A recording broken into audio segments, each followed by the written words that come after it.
Satuan Reserse Kriminal Polresta Deli Serdang menetapkan mantan kepala desa berinisial JH dan kaurnya berinisial CAT sebagai tersangka dugaan korupsi penyalahgunaan anggaran dana desa tahun 2020 di Desa Tanjung Merawa B, Kecamatan Tanjung Merawa, Kabupaten Deli Serdang. Hal itu disampaikan Kapolresta Deli Serdang Kombes Pol Irsan Sinuhaji melalui Kasat Reskrim Kompol IKD Heri Cahyadi bersama Kadit Tipikor AKP J Munte di Mapolresta Deli Serdang. Kasus dugaan korupsi dana desa bersama dua tersangka sudah dilimpahkan ke Kejaksaan Negeri Deli Serdang untuk menjalani proses persidangan di Pengadilan Negeri Tipikor Medan. Disebutkan JH dan CAT secara bersama-sama diduga melakukan penyimpangan terhadap penggunaan Apdesa dan Papdesa tahun anggaran 2020 hingga mengakibatkan kerugian negara sekira Rp983.161.589. Penyalahgunaan anggaran yang ditemukan adalah kedua tersangka secara bersama-sama telah menarik anggaran dari rekening desa sekira Rp911.336.339, namun tidak melaksanakan kegiatan yang sudah dianggarkan fiktif. Dapat kita jelaskan bahwa dari unit Tipikor Satreskrim Polresta Deli Serdang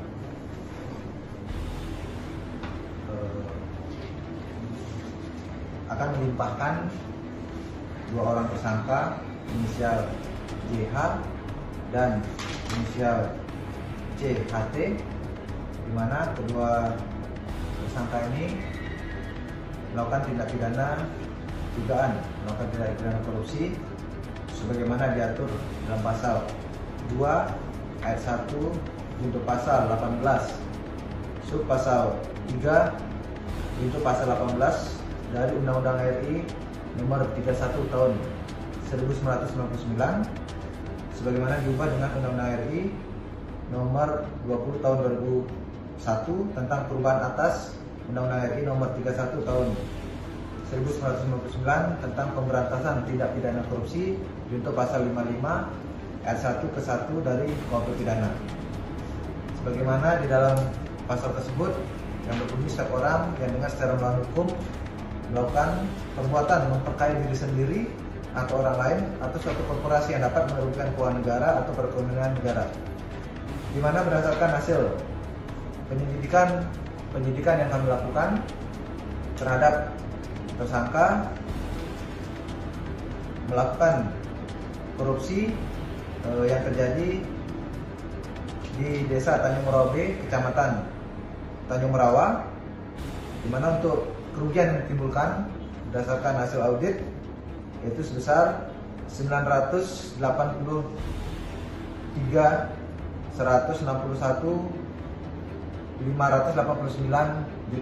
hampir 1 miliar. Di mana dari hasil penyidikan kita mengamankan sebanyak 86 dokumen pendukung terkait dengan perbuatan ataupun rangkaian tindakan korupsi yang dilakukan oleh dua tersangka ini. Saat ini perkara sudah dinyatakan lengkap dan akan kita limpahkan ke Kejaksaan. Demikian yang dapat kami sampaikan. Terima kasih. Selanjutnya ditemukan dugaan kelebihan anggaran dari penghematan belanja kebutuhan desa sekira Rp71.795.250. Namun kelebihan silpa itu tidak disetorkan kembali ke rekening kas desa. Pada kasus itu, tim penyidik Tipikor Satreskrim Polresta Deli Serdang telah menyita 86 eksemplar dokumen dan telah ditetapkan Ketua Pengadilan Negeri Tipikor Medan. Dari Deli Serdang, Ahmad Jais dan Beni Hasbi memberitakan.